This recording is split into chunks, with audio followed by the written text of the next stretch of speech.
Good evening, good afternoon, good morning, hello, wherever and whatever time of day it is when you are joining us. We're delighted to spend a little time with you today with the Duolingo English Test webinar series to tell you a little bit more about three excellent options inside the United States: Syracuse, University of Illinois, and University of Missouri. And we also want to spend a little time today to help walk you through some of the admissions process, but also give you some of our experts' tips here on putting together the best application possible. Good morning, good afternoon, good evening. As John mentioned, we're so excited to be here with you. My name is Jess Strong, and I am the Senior International Recruitment Coordinator at the Office of Undergraduate Admissions at the University of Illinois Urbana-Champaign. It is a mouthful, so UIUC is what you'll probably hear me reference as we move forward. I work with students from across the world, so all of those wonderful countries you're putting in there probably will communicate with me at some point in time, or some of my wonderful colleagues in the Office of Undergraduate Admissions. And so thank you so much for being here today. Yeah, and my name's Ryan Griffin. I'm the Director of International Admissions at the University of Missouri. So again, amazing to see the incredible diversity we have, all these countries that are people are putting in the chat there. It's great to see such an outreach, and thankful to Duolingo for hosting this. And hopefully the students that we've got joining us today will be able to get a lot of benefit out of this, and we're excited to share our information with you. And now we'll turn it over to Ashley. Hello. Thank you so much for joining us, and thank you to Duolingo for hosting this wonderful webinar. My name is Ashley Humphrey. I am the Assistant Director of International Admissions at Syracuse University, and my recruitment territory is Africa. So, all of you wonderful students who, need a contact for Africa, I am happy to assist you. I've been with Syracuse University for a little over 6 months, and so I'm just really excited to grow those connections. Really happy to be here. Thank you, Ashley, Ryan, and Jess. Thanks for your time today. All right, students, let's get into a little more information. We just did our introductions. I'll spend the next minute or so giving you some insights into the Duolingo English Test. At that point, we'll walk through a little bit of an application overview. How do you apply, the requirements, as well as how can you pay for these? And then we'll kind of get a chance to have a little bit of a conversation with our three experts and get their best tips and pieces of advice for you in your application. Then we will pass it off to the university reps to let them give you a little bit of an overview of their university, their undergraduate experience, their academic offerings, campus culture, and more, and wrap up with Q&A. So reminder, if you have questions, just add it to the Q&A feature. Just a quick overview of the Duolingo English Test. Again, a convenient test. You can take it online, anytime, anywhere, in only 1 hour, and you get your results back in 48 hours. So very quick turnaround. It's a computer adaptive test, which is why it is so fast. It's also the most affordable test out there at only $49 and no additional fees. So we don't charge you later to share your test results to Syracuse or Missouri or Illinois. It's accurate and trusted, accepted by over 4,000 programs worldwide. So let's get in a little bit more to the actual application process and talk about how do you actually apply. So Ryan, I'm going to pass it off to you to talk a little bit about the application process. Sure, thanks, John. So if you're looking at applying to U.S. universities, obviously you're going to need to get your name in the hat to say, right? You're going to need to make sure that you supply them with an application so that they can review and see if you're a fit for their institution. In doing so, you're going to have a few different options. So most universities in the U.S. will have their own proprietary application, meaning an application that is just for that particular university. We don't have that listed under the types, but it's good to know if you're thinking of maybe just 1 or 2 schools, you really have your mind set on a particular place, or maybe just a couple options. That can be a real time saver as opposed to filling out some of these shared application platforms that we'll look at now. Now, if you are someone who's maybe looking at 8 or more universities and you're thinking about applying to several here in the US, then you might want to check out a shared application platform like the Common Application. As the name implies, it is very common. It's accepted now by over 900 different institutions here in the US. So it can be a real time saver for you if you're wanting to complete that application, then to just essentially check the box for each of the schools you'd like to send it to. Some of those schools may have some additional materials that you'll need to supply, or some supplemental materials that you'll need to add to that. But the base of the application itself that you and your counselor will be able to work on is going to remain the same throughout all those schools. Now, some public universities, in particular, what we have mentioned here, the UC, or the University of California system, has their own application. So if you're looking to apply to any of those University of California schools, so UCLA, UC Berkeley, UC Riverside, essentially the entire lot, then you're going to need to complete that specific application. Again, can be a great time saver in that if you're thinking of more than one of those UC schools, that same application will work for you to be considered for each of those. Now, once you've supplied that application, it's good to have an idea of what sort of application plan that looks like. So many schools in the US will work on what is called a rolling admission. Now, this means that as they receive your application and the application materials, which Jess and Ashley will walk us through on the next slide, then they're going to go ahead and review and make those decisions at any point in the application cycle. So typically, you're going to have a quicker response from schools that work on a rolling admission, and you're going to have that decision maybe in hand before you would if you're looking at a school that has set application or admission deadlines. Now, when we look at those deadlines, it's important to make some distinctions between different types. Number one, early decision. So this is actually a binding agreement between you and the school to which you're applying, that if you're accepted, you will attend. So you want to make sure that this is one that's reserved only for your top choice, that you're really reviewing and making sure that that's a school that's going to be a great fit for you financially, with your academic goals, with kind of everything that you want to go into university. That's going to be the top choice. You want to reserve that for just one school because, again, if you are admitted through that early decision program, then you have agreed to go ahead and attend that university. Now, early action, similar to early decision, again, that term early right there in the name kind of indicates that this is occurring earlier in the application cycle. In fact, right now we've just kind of gone over a couple of those deadlines for many students. And so early action is going to be similar to early decision, other than it is not a binding agreement. You can apply to more than one school through an early action program. Again, this can be beneficial for a student in that many highly selective universities will have a higher admission rate during their early periods than they do during that regular decision. It also allows you as a student to have those admission decisions in hand a little bit earlier in the process when you're making your decision on where you'd like to attend.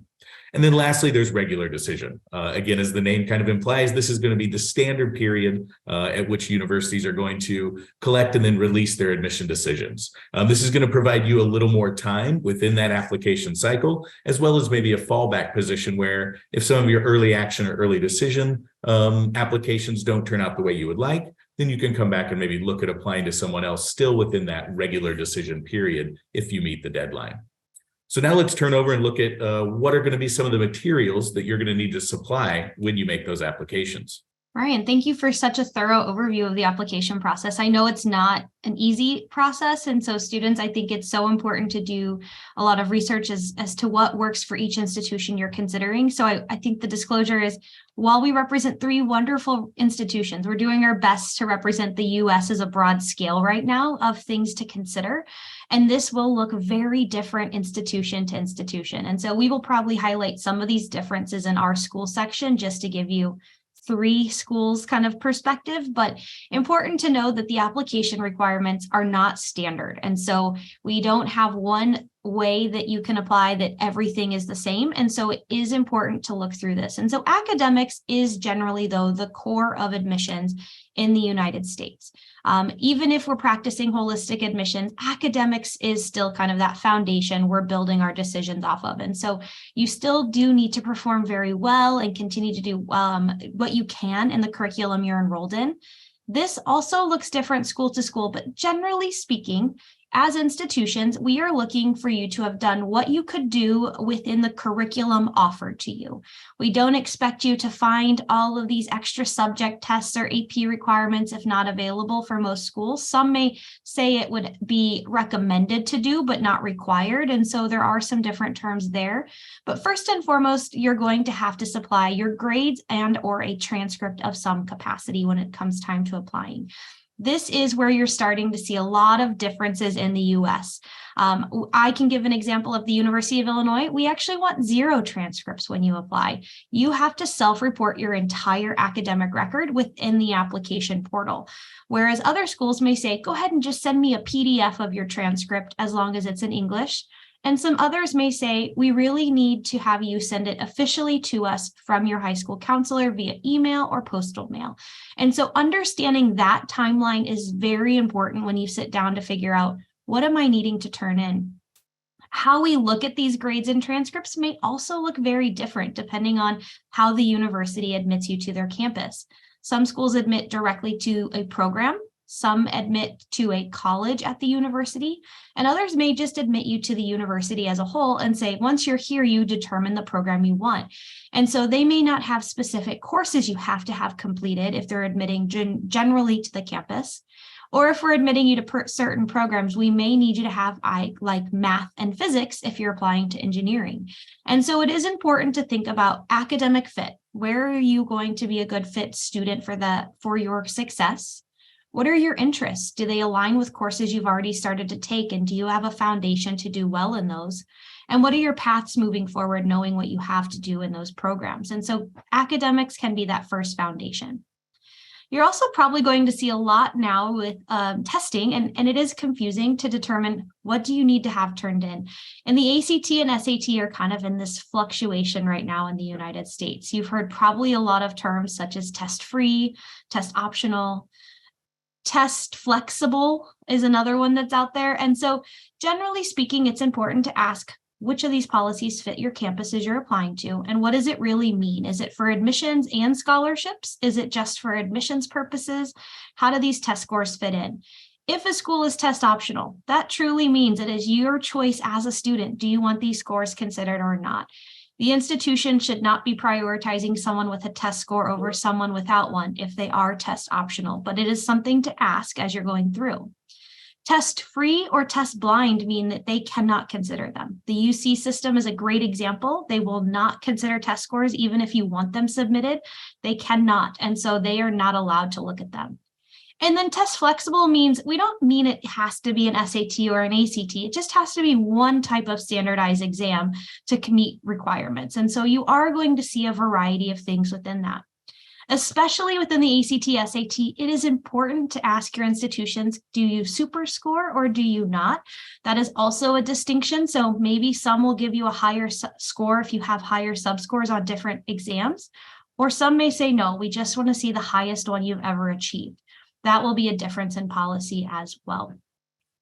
And finally, within academics, the last piece that usually comes into play is English proficiency. And so this is the policy that is for sure the most confusing to understand, as each campus gets to determine what this looks like. In general, though, in the United States, we are required to show that all of our students have met our campus requirements for English proficiency to give paperwork to get a student visa.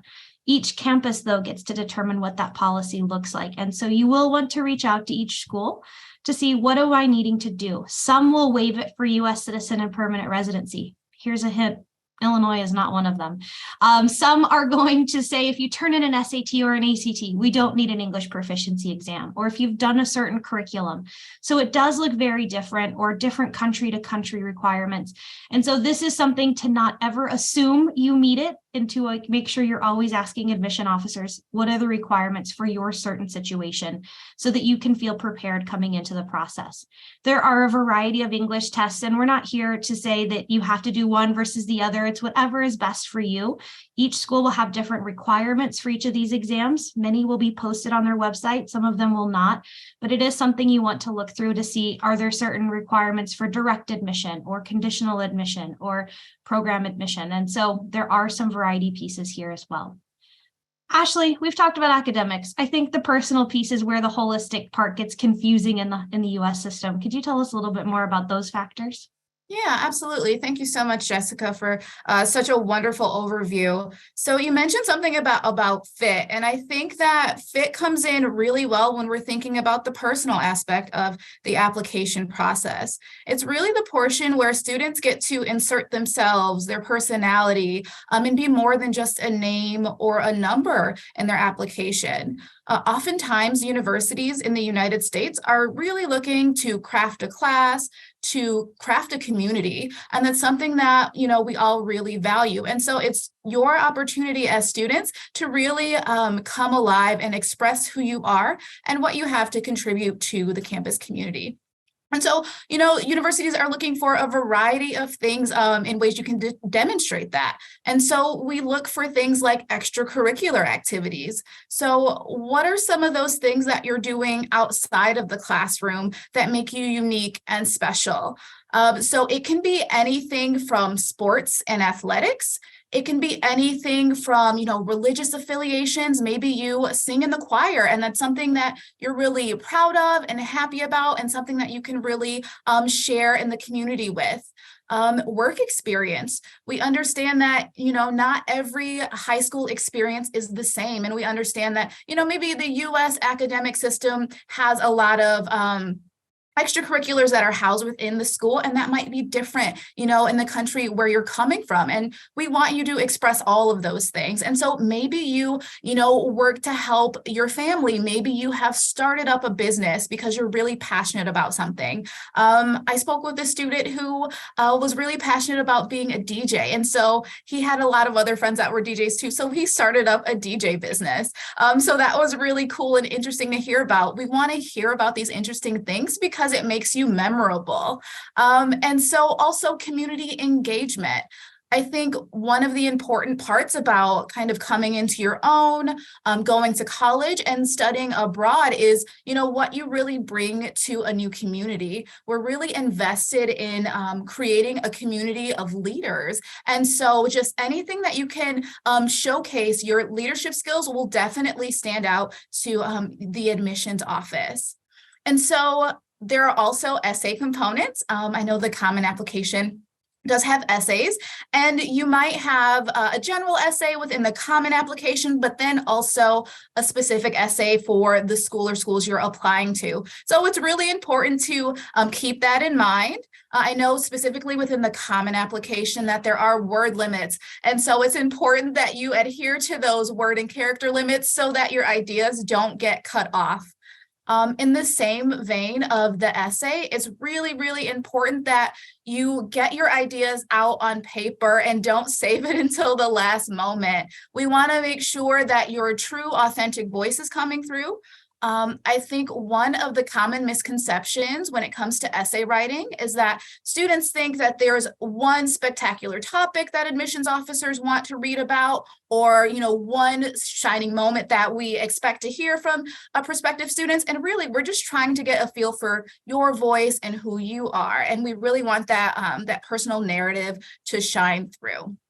And then lastly, we're looking at those letters of recommendation. So, people that can speak to your character, your drive, your tenacity, and your desire to come and study, in the United States. And so those are really, really important. You may want to, for instance, if you're interested in architecture or performing arts, you may want a letter of recommendation from, teachers that teach you in those subjects, because they can speak more strongly to your suits in the field or the discipline that you would like to pursue in college or university. So kind of picking out who you would like to serve as your recommenders is also a really important key to making sure that you can secure the right fit that you'd like to attend at your university.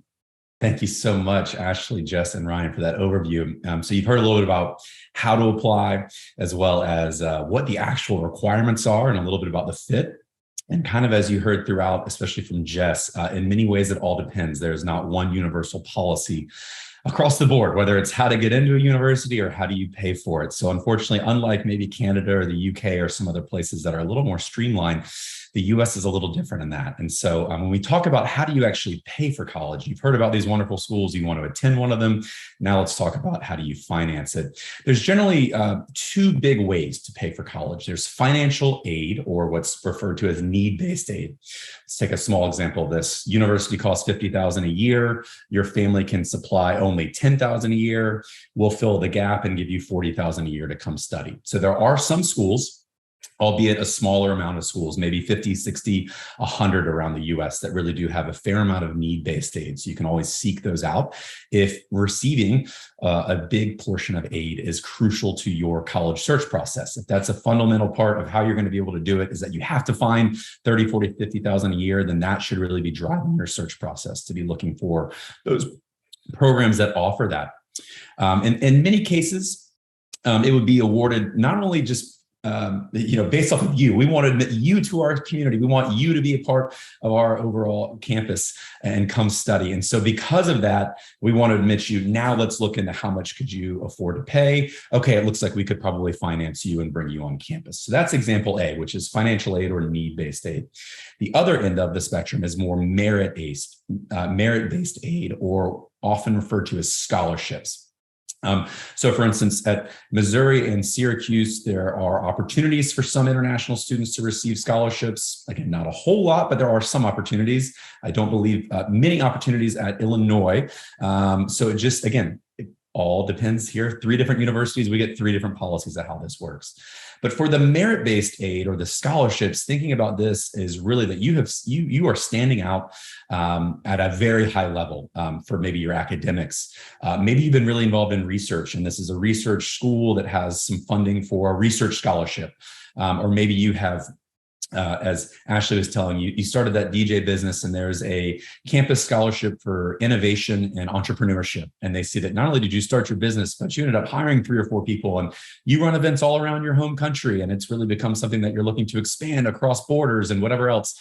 Again, might be a great fit for that type of scholarship. But I use these types of examples because it's often not just purely academics. It sometimes can be tied to a specific program that university is maybe really well known for. They're really well known for their engineering program, and they have 50 scholarships for their engineering school, let's say. And so in some cases, you could be automatically considered. In other cases, it's an additional application that isn't looking at how much you can afford, but is asking more questions about your specific skill or talent. So again, let's take the example here. It's music. You're applying to a school where there's a college of music, and you really are truly a savant in the violin. And they say, wow, you are the best violin we have seen all year. We're going to bring you in to join our symphony because we need to feel that. So 2 different ways: purely what I need and what my family needs, or maybe I need a little bit of money, maybe I don't, but I've earned that money because of who I am, what I bring to the table, and what I can offer that university perhaps. In addition to these 2 large buckets of aid or scholarship, there are outside scholarships, outside sources. Sometimes they could be specifically through the state that you're applying to in the US. They could be from some sort of academic organization, Education USA, or a government scholarship. There are also really cool new programs out there like RISE scholarships that offer students a real chance to get funding. So be on the lookout. This is something that has really changed drastically in the last decade. There's a lot of really good sources that can pay for a lot of college. This is just a brief overview of the financing of the world of colleges. Hopefully this is a good start for you. And of course, there's a lot more information online. So let's now kind of shift gears a little bit, sticking with the admissions themes, and let's hear from our experts here about some of their tips. So Ryan, let's hear your expert advice for these students here. Yeah, thanks, John. So now that we've got kind of a framework about applying to U.S. universities, we've got a few tips that we want to kind of give you all for hopefully making that process a little bit more smooth and for you to get your best results. Again, to revisit a theme that Jessica's brought up, that Ashley mentioned, that I've already brought up, there's a lot of variety in the U.S. There's actually about 4,000 higher education institutions across the country, and all of us have essentially the autonomy to change our admission policies and the way that we do things. So you may have, unfortunately, 4,000 different answers to the same question. Now, that doesn't mean that some of them are going to be similar, that you're going to be able to find patterns, but this does require you to really be organized. I know some of our other panelists are also going to kind of harp on this point, so I'm not going to spend too much time, but the idea is to make sure that once you start finding those schools for which you think you may be a good fit, that offer the programs you're interested in, that are able to kind of give you what you'd like to get out of your higher education experience, then start comparing them. If it's Excel, if it's another tool that you use, look at those dates that they may have. We already looked at all of the different types of application dates and deadlines that you may come across with the different periods. This is going to be something that if you're looking at 6, 8, 10 schools that you're thinking of applying to, that could potentially be 10 different deadlines to get your application in.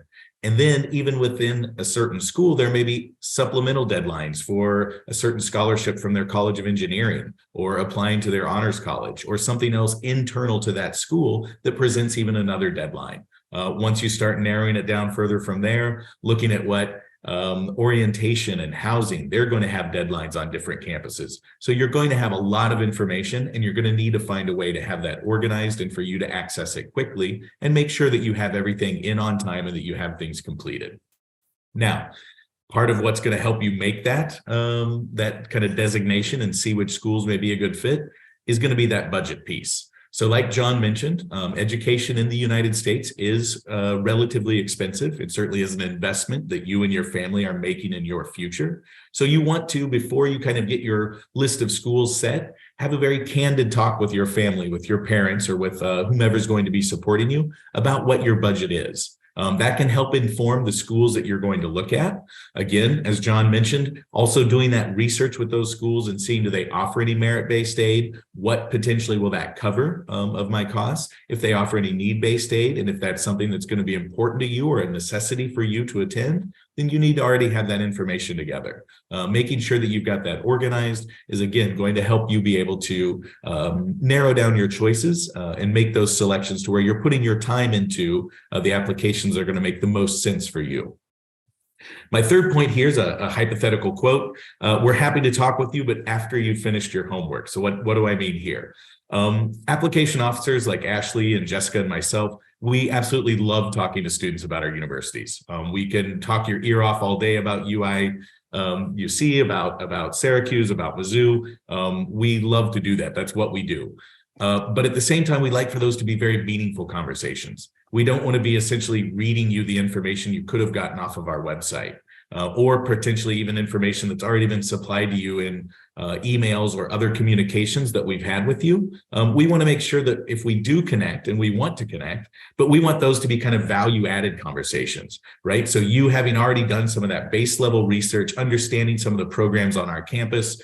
So not just coming and saying, hey, do you have a College of Engineering? But hey, I see that you have biomedical engineering as well as genetic engineering. Can you tell me about what the differences in those would be? Those are the conversations we want to have, right? To help you better hone in and find your fit on our campus, but not just kind of those broad topics that really are things that you could actually do on your own to come to those conversations prepared. And then my last tip here is one that certainly during the pandemic, and now even in this post-pandemic period, we found a lot of different ways to connect with each other, right? And some of those can be very informal. So texting with students, or using WhatsApp, or perhaps communicating via WeChat, right? And some of that's very informal communication. It's ways that you might communicate with your friends, with your parents, and with others. And so maybe your level of formality starts to drop, and that's okay. We certainly understand that. But we also need to think about when we then move to more formal channels, say email, that we're not kind of using some of those same maybe shortcuts and things that we would use in less formal communications. Remember, anytime you're interacting with that admissions office, you're essentially adding to the overall profile or the view that they have of you. So if there's an email that you type off in haste, or that you maybe put out through your phone and don't go to check what that looks like, or the way that tone might sound, that could actually kind of count against you. In that holistic admission process, we're really going to look at everything we have from that student to be able to determine if that student's a good fit on our campus and someone we'd like to have as part of our community. So before maybe snapping off a response or being informal in something, take a little extra time and make sure that you're presenting yourself the best that you can anytime you're communicating with any of those universities with whom you're interested in attending. And now we'll turn it over and hear some more tips from one of our other experts. A lot of this is going to be repetitive because we all in admissions agree with a lot of the same information. And so hopefully you get the point across that this takes some research. It's not just I'm going to log into a computer and apply to schools and be successful. It does take some time and effort. And so I cannot encourage students enough to make sure you are spending some time researching what your programs are, where it's offered, and how do you fit into those campuses. And so starting with having a list of colleges ready is important, especially as we're seeing institutions become more and more selective. I cannot stress enough to not just apply and to make sure you are a fit for those campuses and start to look at Is this a good place for me? And so start to narrow your list down. I really encourage no more than 10 campuses. That is getting a little too hard to manage all the dates and deadlines and to stay organized.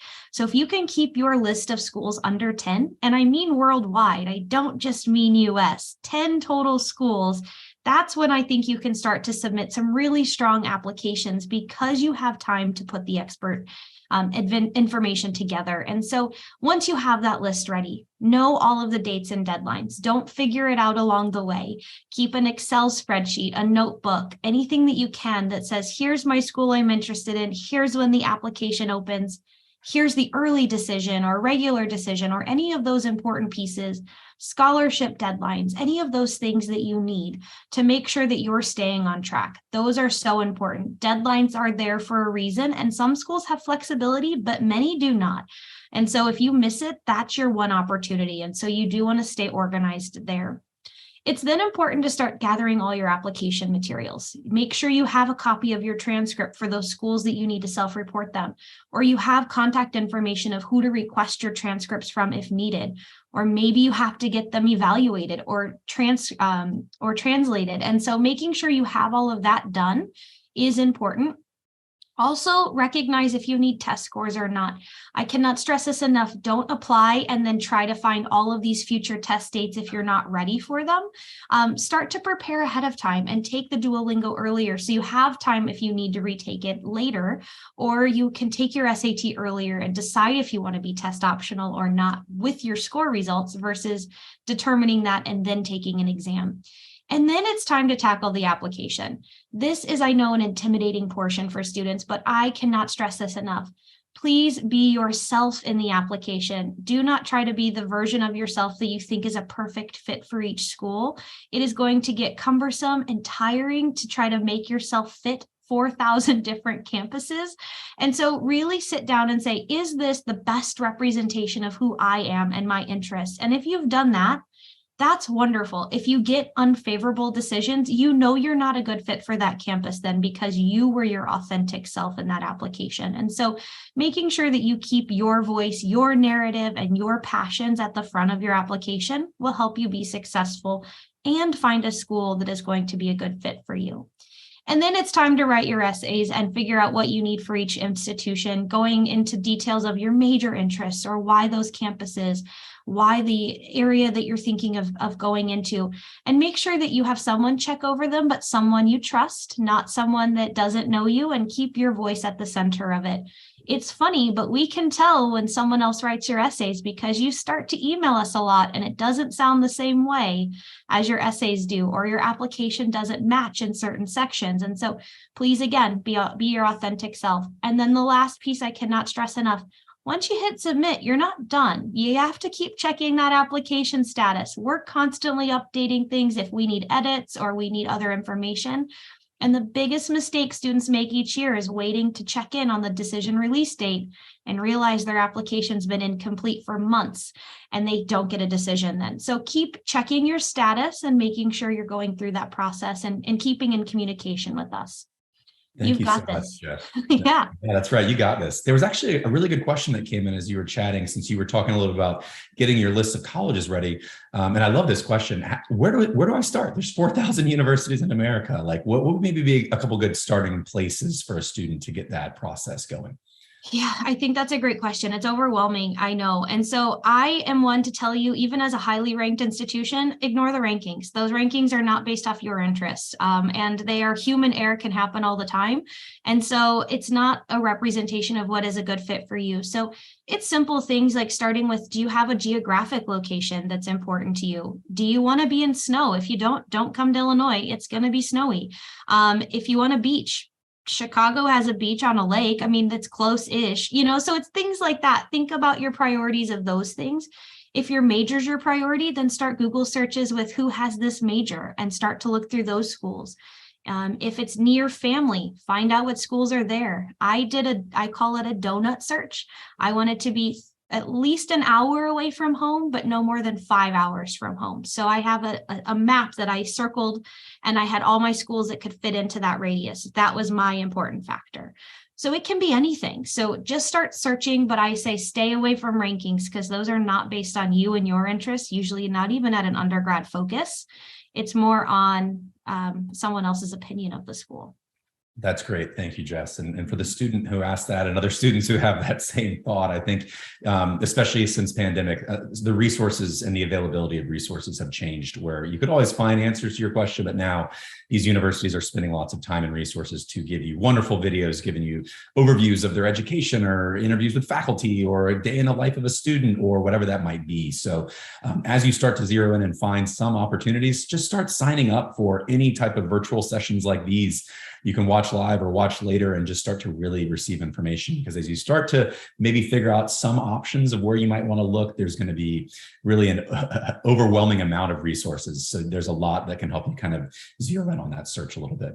All right. Thank you so much, Jess. And Ashley, wrapping up before we get into the university overviews, let's hear your tips and best practices for these students. Yeah, so there's so much great advice, and I'm just going to add on a little bit, especially to the getting organized piece. I think this is something that's important even beyond your college search. It's a really great life skill, so you might as well start practicing now. And so when it comes to colleges and universities, it's really important to get organized. My favorite strategy is to create a spreadsheet. You can mark your priorities. You can mark things like when you apply, deadlines, your top schools and why, location, and then notes of other things that are really important to you. So for instance, if you know you want to study with a specific professor, let's take that example. John had a great violin major. You want to go to a school because they have an excellent violin professor, make a note of that and make a note of other schools to compare that to. And then you can also make a note of things like scholarship opportunities, cost of extra expenses like books and fees, and insurance. That's another really important fee that happens for students studying abroad in the US, is that you do need to pay for insurance. So all of those things, if you put them in a spreadsheet, it just makes everything really visual. So you don't have to remember information, right? And it really puts you ahead of the game, and it'll help you communicate effectively with people that are helping you sponsor your education, right? So you can bring all of this data to them. So again, get organized, create a spreadsheet. That's my favorite way. And it'll really put you ahead of the game. When it comes to communication is key. So colleges and universities invest a lot of time and effort and resources and folks into just making sure that students know deadlines, exactly what resources they need, and how they can proceed with the next step. So communication is key. Some students opt to create an email address just for applying to colleges so that they have one place to check all of their college and university email communication. So you just have one central place where you can check on all of your updates. That you can log into all of your application accounts with. So that is a really great method that a lot of students use that I've seen that I'm a fan of. But the other thing is that, if you apply to a university with one email, keep that email for that university.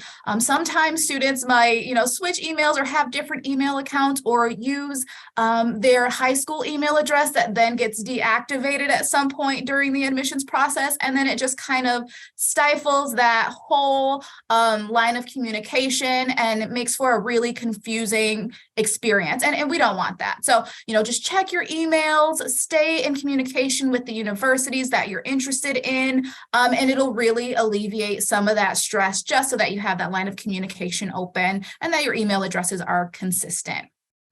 Another thing that is really, really important is that you just kind of get started on the application. Sometimes when tasks seem really big and insurmountable, we kind of have that inclination to maybe start later, right? And we don't want to be racing against the clock at the last second. So as soon as you get started with the application, the sooner you'll kind of chip away, and then that mountain will become a molehill, and then you'll just be able to overcome those goals and get your applications out there, and then not have to worry about those deadlines looming, right? And so the sooner you get your application started, the sooner you can get them completed, and then worry about additional follow-up details. So your letters of recommendation and just checking up on the application process. So the sooner you get started, the sooner you can follow up and make sure all of your details are, ready to go in the right timeline, so you don't miss any of those important milestones and deadlines. And then going back to those essays, it's really important to not only start them, but to proofread them. We definitely want to make sure that your voice is authentic, as Jess mentioned, but it's important that things like grammar are accurate, syntax, using proper punctuation, especially for students who are, coming from abroad. This is just another way that we get an idea of your language skills as well. And so it's really important to just proofread, keep your voice authentic, and just really make sure that you are putting your best foot forward with your essays. So those are my tips. Thank you so much, Ashley. That was really helpful. So we will move over to the next and final portion of our webinar this morning, and each university will have about 5 minutes or so, 5 or 6 minutes to give a good overview of their campuses. So I pass it back to you, Ashley, to learn about Syracuse. Thank you so much. So at Syracuse, we like to say that students have the best of both worlds. We're a large R1 research institution, and we are NCAA Division I. So if you're into big school spirit, lots of athletic activities, a lively campus experience in a city, then Syracuse might be the option for you. We have 10 schools and colleges, and so despite our large undergraduate class size, you are not going to school with a whole lot of students. And so a lot of our popular schools and colleges are the School of Architecture. That is a 5-year professional program. Our iSchool, our School of Information Studies, is also quite popular with international students, but also our Whitman School of Management and our Engineering and Computer Science program are very highly rated programs as well that international students tend to flock to. So we pride ourselves on a liberal arts education, and that is mostly in our College of Arts and Sciences, and that is our biggest college and our founding college as well. So students have the option to customize their education. We have 200 academic programs and 100 minors that you can choose from. We also are in the top 10 of study abroad programs. So if you would like to continue your exploration in the world, we might be a wonderful option for you. About 55% of Syracuse University students will study abroad in our 5 global centers. And we also value our study away programs in Washington, D.C., New York City, and also in Los Angeles. We have living learning communities for our international students, which makes acclimating to life in the States a little bit easier because you have that community built in. So one thing that's really, really nice is that we do have an early decision to deadline. And so that early decision, along with our regular decision deadline, is January 5th, actually. So you have a little bit more time than what's listed here to get those application materials in. So after December. And so it's a really wonderful opportunity for students to show interest in Syracuse. And so in the next slide, I'll just show you kind of where we're located. So you have an idea. We are located in central New York. And it's a really great location if you want to be, in close proximity to New York City, but also we're really close to Toronto, Ontario, Canada. So again, that international piece, just being able to move really freely, and some really important cities like Boston, Philadelphia, Washington, D.C. So that could be really, really important for your studies. And so, if you want to continue to connect with us, we have a lot of wonderful opportunities for students who are, potentially interested in coming to Syracuse, and you are in your senior year or have graduated. We're also hosting some interviews if you want to further connect with us. So I really look forward to connecting with you all. Thank you. Thanks, Ashley. So just quickly into the University of Illinois Urbana-Champaign, we are a large public flagship institution, so a very big campus. On the next slide, you'll see some big facts and figures in a location. We are in the middle of the United States, so we're about 2 hours south of Chicago by train, but we are in a campus town environment. So we are not in a large city. We are in more of a community that surrounds the campus. So everything that exists is because of the university and to help make sure that we survive and thrive. So students, I always tell you, it's the best time to live in a place where everything revolves around you. It's pretty exciting. All the activities and events exist because of the community. And we are a large space. So we have around 35,000 undergraduate students and about 21,000 graduates. So we're sitting at our largest enrollment ever at 56,000 students. And we're very proud of our international student community. This number has actually jumped up to about 13,000 international students from 116 countries. So we host the sixth largest community of international students of any campus in the United States and the second largest of all public schools. And so you're going to join a very large and welcoming, vibrant community. We have over 165 majors in our undergraduate studies, and they span across 11 academic colleges and communities. We are most well known for our Granger College of Engineering, specifically computer science, which is the most selective program we have on campus. And so even though we are a public institution, it is important to know that we offer a variety of selectivity and admissions. And so CS had an admission rate of 6.7% last year, and some of our other programs were upwards of 70%. And so you do see a very large scale in admissions requirements and criteria depending on the major as we admit directly to our programs. And so that is something important to consider as you are applying to campuses. Our other college that I would highlight is our Geese College of Business. It has a lot of varieties of programs, accountancy, finance, management, and it's much smaller in scale than most of our programs. Only about 600 students will join the entire College of Business each fall. So it is more of a hands-on cohort model. But there's a variety of ways and areas you can study, from agriculture to media to education, and we have ways to tie tech into all of them as well. We are very hands-on in learning. We have an 18-to-1 student to faculty ratio, and even though we have over 56,000 students, over 90% of your classes are actually going to have fewer than 50 students in them. So we try to make it as small as possible. We're seeing about 98% of our students go on to a job or graduate school experience within 6 months of graduation. So you are going to be highly sought after, and your degree is valued for sure, depending on where you want to end up.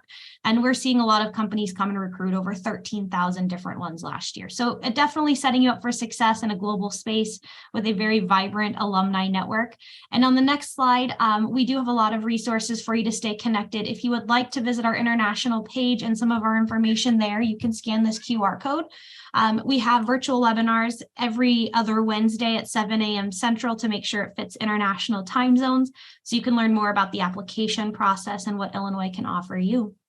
And to finish up on our university introductions here, we'll move a little bit south and over to the west. You can see in the map here, the state of Missouri is highlighted in gold, one of our colors representing our Missouri Tigers. And we are the University of Missouri. I'll probably refer to us as Mizzou as well, as that is our common nickname. So I'll probably use those interchangeably. Similar to UIUC, we are a large public institution. We're the flagship for our state of Missouri educational system. We have about 32,000 students on campus, a very diverse student population. They come from all 50 of the US states, as well as from 110 countries around the world. So a wonderfully diverse student population who comes to study with us. And part of that is because we have as a comprehensive R1 university, we have a very wide range of degree programs. Actually over 300 programs going all the way from bachelor's through PhD, as well as certificate and master's programs within that as well. Academically, we're very proud to be a member of this group called the Association of American Universities. It's an invitation-only group of some of the top research and teaching schools throughout all of North America. So there's 35 public universities in the US that have been invited to be a member of that, and we're very proud to be one of them. Now, even though we are a large campus, as we've kind of heard from, we fit as far as size-wise kind of right in between Jessica's campus and Ashley's campus. But similarly, even though you're going to have that large student body, we do like to make sure that students still have that quality time with their instructors. So we have an 18-to-1 student to faculty ratio on our campus, and the average class size is 27 students. As you kind of progress within your degree program, so getting to your junior and senior years, typically that third and fourth year, those class sizes are going to continue to get smaller. As you move away from some of the larger general education courses, you're really going to get down to maybe 6, 8, maybe 10 students meeting with your professor and some of the core work within the programs that you'd study. Now, other advantages of being on a large campus like ours is that you're really going to be able to find your niche. We have over 600 different student organizations. Those can be governmental, cultural, humanities-based. So if you want to join the film club, or you want to continue to play in a jazz band ensemble, or you want to play one of our sports teams, our recreational campus teams, you're going to have all of these opportunities to kind of continue what you've done during your secondary school career and be able to do that on our campus. That's also a great way, as kind of Ashley mentioned, that we like to be able to find students with their community on our campus. So kind of your own community within our larger community, and helping you to make that University of Missouri campus feel like your home.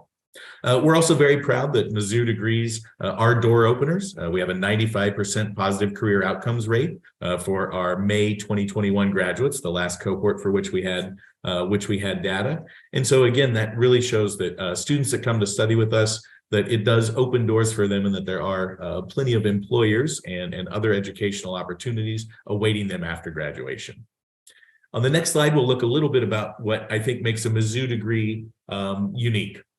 And the biggest piece of that is any program on our campus is going to employ what we call our Missouri method of instruction.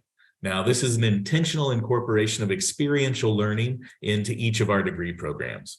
That could be in the form of internships, co-ops, build clubs, competitions, on-campus research. We want to allow you to have the opportunities to take the knowledge from the classroom, where we know we're going to do a good job of imparting this to you, and then kind of kick you out and give you opportunities to show us what you can do with that. So some of the photos running along this right side here, those are some of our mechanical engineering students designing and building an SAE car to take it and race against other universities. So taking that classroom knowledge and really putting it to practical use. The student in the second photo on the right-hand side was a recent winner of an entrepreneurship competition on campus. He was actually looking at how to improve delivery times in his home country of Kenya, because delivery systems, particularly during the pandemic, had become so slow and cumbersome that he found that there was an opportunity there for a startup business. So these are the types of ways that we kind of want to provide students the opportunities to show off their learning even before they've gone on to their careers. Now, similarly, I'll share our contact info here on this last slide, so that if you'd want to reach out and see anything more about us, we're on all of the social media channels there, as well as then the QR code will take you to our international admissions website, where you can get more information. And then also, as John had already mentioned, we'll certainly be following up with you, those of you who chose to receive more information from the participating schools today after the webinar. Thank you, Jess, Ryan, and Ashley, for your time, your thoughtfulness, and your advice for these students today. Students, we hope this was helpful for you. Have a wonderful day, evening, whatever time of day it is, and also best of luck to you in your college search process, as well as in your application.